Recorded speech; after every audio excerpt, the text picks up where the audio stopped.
Bismillahirrahmanirrahim. Assalamu alaikum. Hope all of you are fine. Now we are going to start our next lecture of general math for class 8 and 9th. Last time हमने exercise 3.2 start की थी, उसके हमने पहले 4 questions कर लिए थे। आज आप क्वेश्चन नंबर 5 से हम स्टार्ट लेंगे। क्वेश्चन नंबर 5 आपके पास यहाँ पर लिखा हुआ है, the market price of a book is ₹480। The market price of a book is ₹480. The shopkeeper offers a discount of 10% and still gain 8%. Find the price at which the shopkeeper purchased it. ठीक है, यानी एक book है जो कि जिसके ऊपर जो कीमत लिखी हुई है, जो उसकी मार्क प्राइस है वो 480 रुपये है। ठीक है, इस 480 रुपये पे शॉपकीपर ने डिस्काउंट दिया 10% का। ठीक है, लेकिन जब वो डिस्काउंट दे रहा है तो उसके बाद भी उसे 8% का गेन यानी 8% का प्रॉफिट हो रहा है।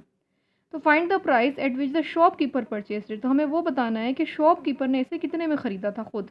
ठीक है, यानी उसके पास जो दुकान में किताबें पड़ी, ऐसी बात है वो ख़ुद भी कहीं से ख़रीद कर लाया है। तो इट मीन्स कि वो ख़ुद इससे भी ज़्यादा कम में ख़रीद के लाया है कि जब उसने 480 रुपये में डिस्काउंट भी दे दिया है तो भी उसे 8% गेन हो रहा है। ठीक है, क्वेश्चन आपको समझ आना चाहिए पहले, फिर हम सोल्यूशन पे जाएंगे। कि एक बुक है जो कि जिसके ऊपर जो कीमत, जैसे आप लोगों की बुक्स के ऊपर एक कीमत लिखी होती है, वो कीमत 480 रुपये लिखी हुई है। जब शॉपकीपर उसे बेच रहा है तो उस पर वो 10% डिस्काउंट दे रहा है कस्टमर को, मतलब 480 से कम में बेच रहा है। लेकिन एक्चुअल में बिहाइंड द सीन उसको भी उसमें 8% गेन हुआ है। तो हमें ये बताना है कि उसने ख़ुद कितने की ख़रीदी थी कि जब उसको 10% डिस्काउंट भी दिया गया तब भी उसे 8% प्रॉफिट हो रहा है। ठीक है, इसकी हम सोल्यूशन देख लेते हैं बोर्ड पे स्टेप वाइज।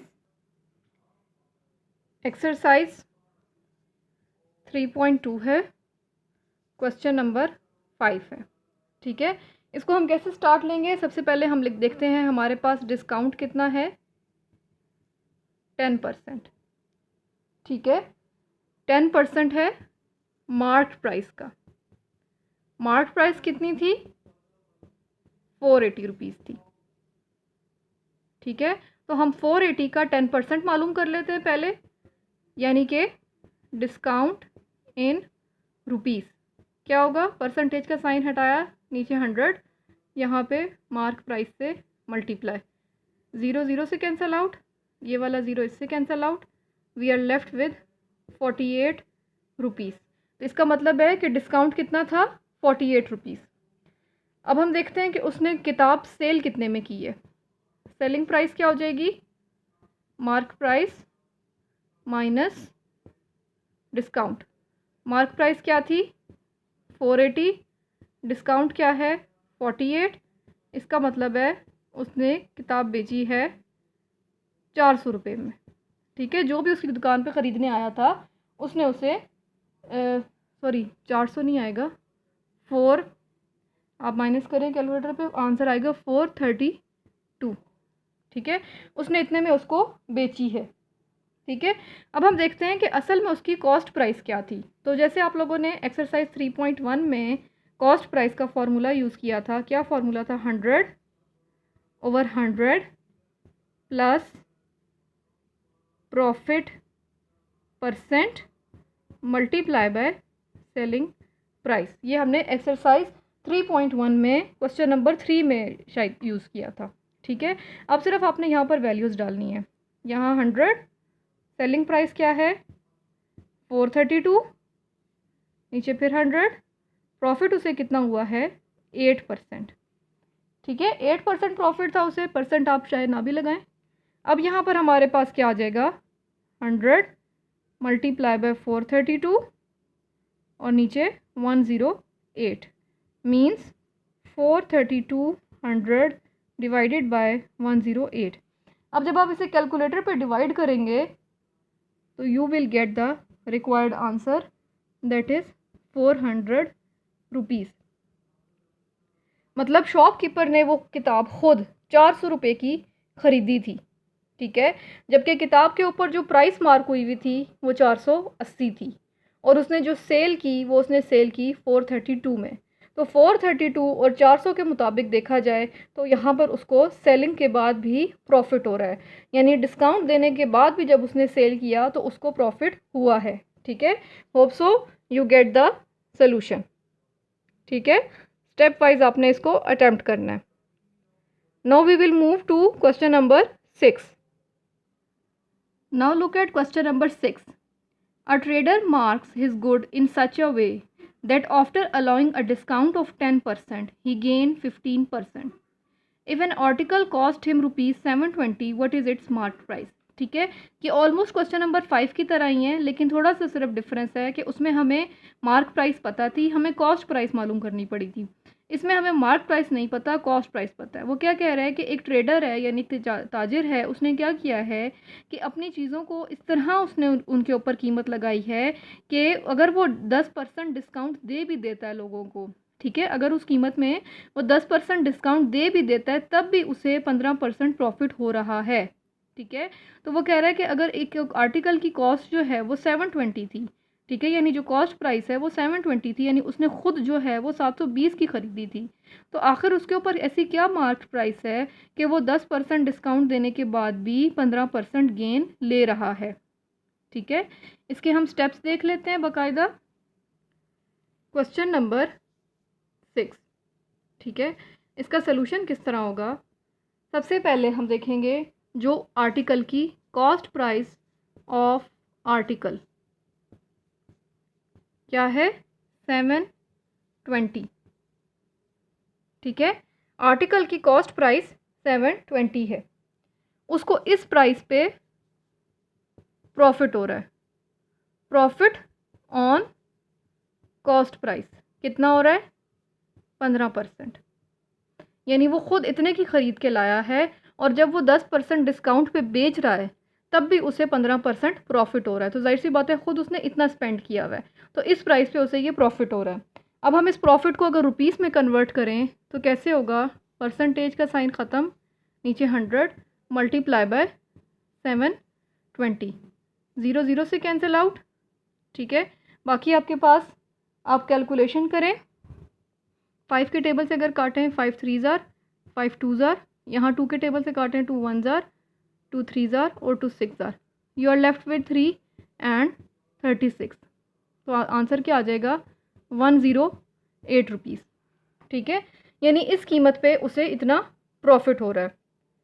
ठीक है, तो इसका क्या मतलब है कि उसने कितने में बेचा है, सेल प्राइस क्या होगी, कॉस्ट प्राइस प्लस प्रॉफिट, यानी ख़ुद उसने इतने की ख़रीदी थी और प्रॉफिट ऊपर वो इतना ले रहा है, तो इसका मतलब है कि सेल प्राइस यानी वो बेच रहा था 828 रुपीज़ में। लेकिन अब देखने वाली बात यह है कि उस चीज़ के ऊपर जो लेबल लगा हुआ था, यानी जो उसकी मार्क प्राइस थी, वो ऐसी क्या थी कि अगर उस पर वो 10% डिस्काउंट भी दे रहा है तो भी उसको गेन ही हो रहा है। ठीक है, तो यहाँ पर आप सिंपल अब हम यूज़ कर सकते हैं मार्क प्राइस का फॉर्मूला जो आप लोगों ने क्वेश्चन नंबर 2 में देखा है। वो क्या था, 100 minus discount percent multiply by sale price. ठीक है, जस्ट यहाँ पर वैल्यूज़ डालनी है, 100 माइनस डिस्काउंट कितना दे रहा है वो 10, सेलिंग प्राइस क्या आई 828। अब आप इसको फर्दर सॉल्व कर लेंगे तो आपके पास आपका रिक्वायर्ड आंसर आ जाएगा, 100/90 मल्टीप्लाई बाय 828, ये 0 0 से cancel out, you are left with 8280/90। ठीक है, ये 10 था, 10 और 828 मल्टीप्लाई हो जाएंगे तो आपके पास ये आ जाएगा। अब जब आप इसको कैलकुलेटर पे डिवाइड करेंगे तो आपके पास आंसर आ जाएगा 920 रुपीज़। इसका मतलब ये है कि आर्टिकल के ऊपर जो कीमत लगी हुई थी, जो कीमत का स्टिकर लगा हुआ था, वो 920 रुपीज़ था। ठीक है, और जबकि उसने जो ख़रीदी थी ख़ुद वो उसने ख़रीदी थी 720 रुपीज़ की। ठीक है, और जो वो बेच रहा था वो बेच रहा था 828 रुपीज़ में। तो इस 828 और 920 के अकॉर्डिंग देखा जाए तो यहाँ पर वो 10% डिस्काउंट दे रहा है अपने ख़रीदार को, ठीक है, अपने कस्टमर को। और यहाँ से अगर देखा जाए इन दोनों के मुताबिक तो ये यहाँ पर 8% सॉरी 15% प्रॉफिट ले रहा है, ठीक है। इसके लिहाज से ये 15% प्रॉफिट ले रहा है। होप सो कि आपको क्वेश्चन की जो स्टेटमेंट है वो समझ आ गई होगी और जो कैलकुलेशंस हैं वो यहाँ पर आपके लिए वाज़ेह हो गई होंगी, ठीक है। Now we will move to question number 7। Now there is your next question, ठीक है। Question number 7, the list price of a TV is ₹12,600. A discount of 5% is allowed on it. Further, for cash payment, a second discount of 2% is given. How much cash payment is to be made for buying it? ठीक है, यानी जो TV की list price थी या कह लें जो उसके एक्चुअल प्राइस थी जो लिस्ट में उसके दी हुई थी वो 12,600 थी। वो कह रहा है कि उस पर जो है इस कीमत पे उसे 5% डिस्काउंट दिया गया, ठीक है। लेकिन जब कैश दिया जा रहा था, मतलब जब पैसों का लेन देन हो रहा था ख़रीदार के दरमियान और दुकानदार के दरमियान, तो उस वक्त उसने ख़रीदने वाले ने 2% मज़ीद डिस्काउंट मांग लिया और उस कैश में उसने 2% कम दिए, ठीक है, यानी डिस्काउंट ले लिया उसने मज़ीद। तो अब एक्चुअल में हमें बताना है कि कितना कैश उसको दिया गया था, ठीक है। यानी उसने अपने ख़रीदार को, अपने जहाँ से उसने बाय किया टीवी, उसने उसको कितने कैश पेमेंट दी थी। एक नहीं 2 दफ़ा डिस्काउंट हुआ, एक दफ़ा डिसाइड हुआ 5% डिस्काउंट और फिर मज़ीद उस कीमत पे 2% और डिस्काउंट उसने ले लिया, ठीक है। तो पहले हम देखेंगे कि 12,600 का 5% कितना होता है, ठीक है। वो 5% आ जाएगा तो हमारे पास सेलिंग प्राइस आ जाएगी इसकी। फिर जो सेलिंग प्राइस आएगी उस पर हम मज़ीद 2% देखेंगे। अब जो मज़ीद 2% है वो इस अमाउंट पे नहीं है, बल्कि जो नई अमाउंट डिसाइड हुई थी डिस्काउंट के बाद उस अमाउंट का 2% है। तो पहले हम इस अमाउंट का 5% कैलकुलेट करेंगे और सेलिंग प्राइस निकालेंगे, फिर हम सेलिंग प्राइस का 2% कैलकुलेट करेंगे, ठीक है। इसकी कैलकुलेशन बोर्ड पे देख लेते हैं। Now we will start our question number 7, ठीक है। स्टार्ट कैसे करेंगे, लिस्ट प्राइस ऑफ टीवी क्या थी, 12,600, ठीक है। डिस्काउंट क्या था, डिस्काउंट परसेंटेज क्या दिया गया, 5। अब हम देखते हैं डिस्काउंट इन रुपीस, वो कैसे करेंगे। परसेंटेज का साइन हटाया, नीचे 100, किस प्राइस पे डिस्काउंट मिला है, इस प्राइस पे, इससे करेंगे मल्टीप्लाई, क्या आ जाएगा 0, 0 से कैंसिल आउट हो जाएंगे। We are left with 5 multiply by 126 means the answer is 630 rupees, ठीक है। ये है डिस्काउंट। अब हम देखते हैं सेलिंग प्राइस क्या होगी। Selling price is mark price minus discount. Mark price कह लें या लिस्ट प्राइस कह लें, लिस्ट प्राइस लिखें, ठीक है। लिस्ट प्राइस क्या थी, 12,600, डिस्काउंट कितना है 630, तो कितने में सेल किया गया टीवी, 11,970 रुपीज़ में, ठीक है। यानी ये वो कैश पेमेंट थी जो कि ख़रीदने वाले ने दुकानदार को देनी थी।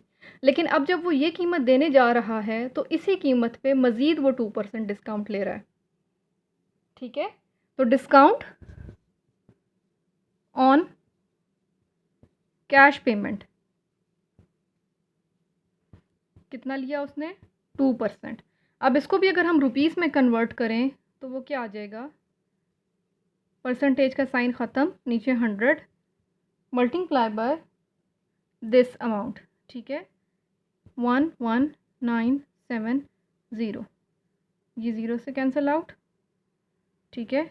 ये आप कर सकते हैं 2 1s and 5s, so we are left with 1197 divided by 5।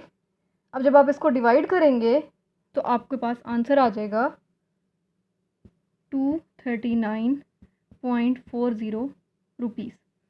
यानी अब जो ये पेमेंट थी, इस पेमेंट पे उसने मज़ीद इतना डिस्काउंट लिया, तो अब इस पेमेंट में से हम 239 माइनस कर देंगे तो हमें पता चलेगा कि ख़रीदने वाले ने एक्चुअली क्या कैश पे किया।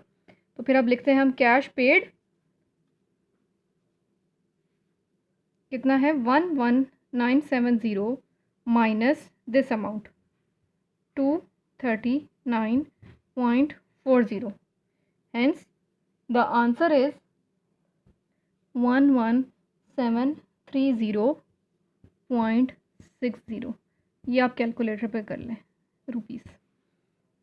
ठीक है, अब आपको क्वेश्चन का दोबारा से रिवाइज कर लेते हैं। ये टीवी की प्राइस थी, इस पे उसने इतना डिस्काउंट लिया था जो कि रुपीस की सूरत में इतना बनता है। तो इसका मतलब है कि वो इतने का बेच रहा था टीवी। ठीक है, लेकिन जब वो ये पैसे देने लगा तो उसने इस पर मज़ीद 2% डिस्काउंट दे दिया। ख़रीदार ने मांगा, उसने दे दिया, यानी इतना डिस्काउंट, यानी कितना, इस प्राइस का 2% डिस्काउंट, यानी इतने रुपए उसने और डिडक्ट करवा लिए।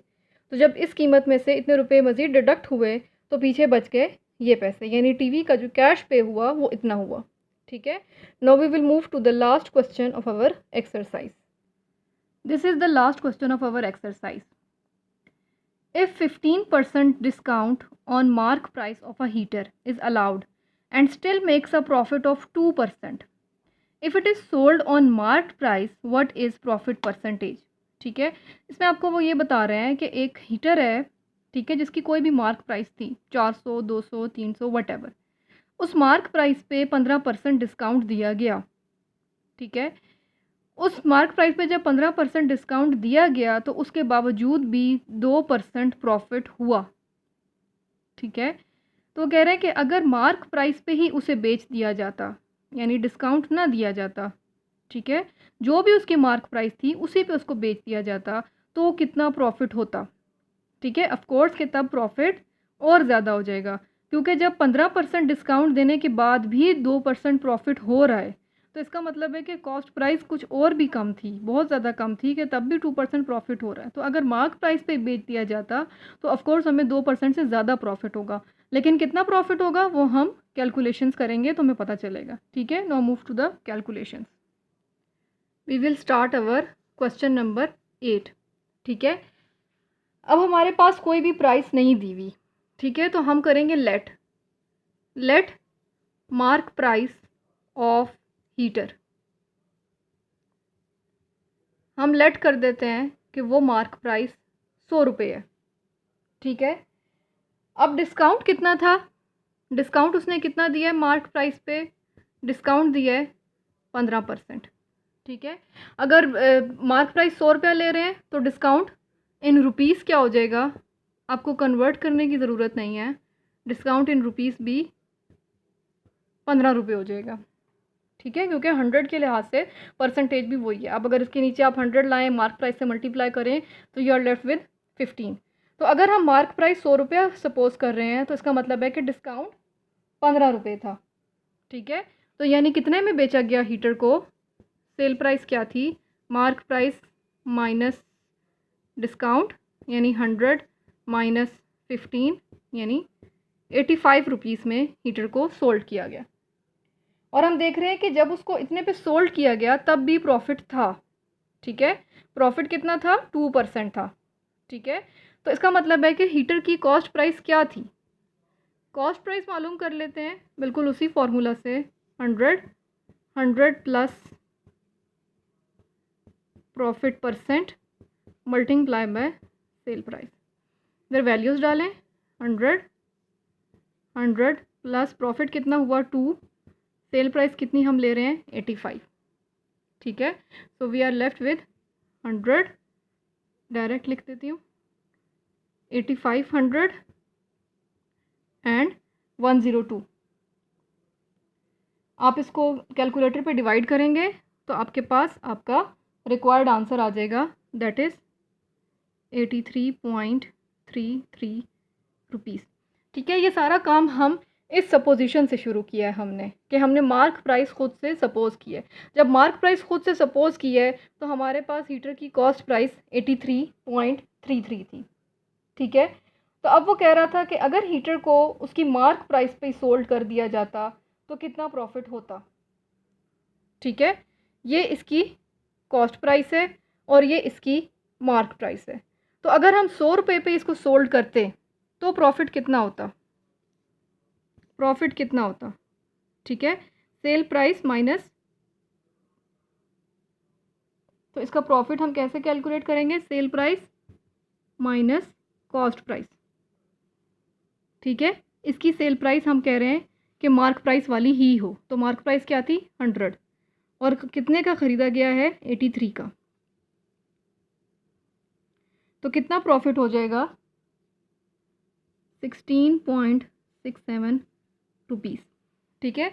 उसने क्या कहा कि अगर हम इसको मार्क प्राइस पे ही सेल कर देते, ठीक है, 15% डिस्काउंट ना देते, मार्क प्राइस पे ही सेल कर देते तो कितना प्रॉफिट होता। तो इसको 100 की सपोजिशन से हमें ये पता चला था कि हीटर की एक्चुअल कीमत यानी उसकी कॉस्ट प्राइस 83 थी। तो अगर हम उसको 100 रुपये में ही सेल कर देते, 15% डिस्काउंट पे सेल ना करते, उसकी मार्क प्राइस पे ही सेल कर देते जो कि हमने सपोज़ की हुई है और ये भी सपोजिशन से ही आया है, तो हमें 16 रुपये का प्रॉफिट होता। तो ये प्रॉफिट इन रुपीज़ है। अब हम इसको प्रॉफिट इन परसेंटेज कर लेते हैं। प्रॉफिट इन परसेंटेज क्या होगा, ये देखें, प्रॉफिट परसेंटेज कैसे कैलकुलेट की जाती है, सिंपल वही तरीका कि जो प्रॉफिट इन रुपीज़ है उसको मल्टीप्लाई करेंगे 100% से, ठीक है, और डिवाइड करेंगे कॉस्ट प्राइस से। मल्टीप्लाई करा 100 से तो क्या आया 1667%।